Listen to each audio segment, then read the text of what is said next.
In the heart of Africa, color is more than just a visual experience. It is a sacred language, a divine order that communicates the deepest truths of existence.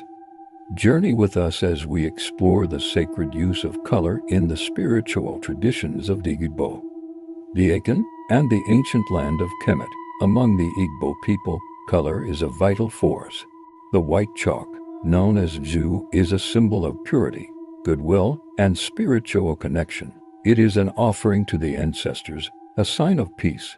Red aura pulses with the energy of life, vitality, and action, while the color blue or anuno reflects the serenity of the heavens, truth, and faith. For the Akan of Ghana, the radiant glow of yellow is intrinsically linked to the sacredness of gold.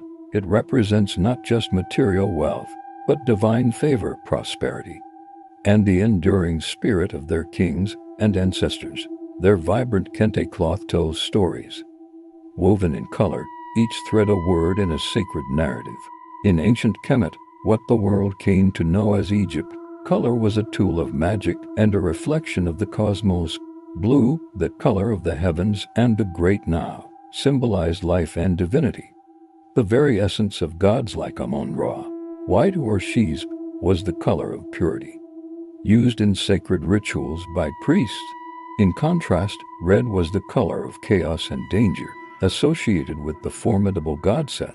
From the white purity of Igbonzu to the golden royalty of the Akan and the celestial blue of Kemet, color is a key to understanding the profound spiritual heritage of Africa.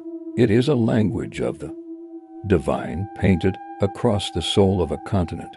If you found this exploration enlightening, please like, comment, and subscribe for more journeys into the world's sacred traditions.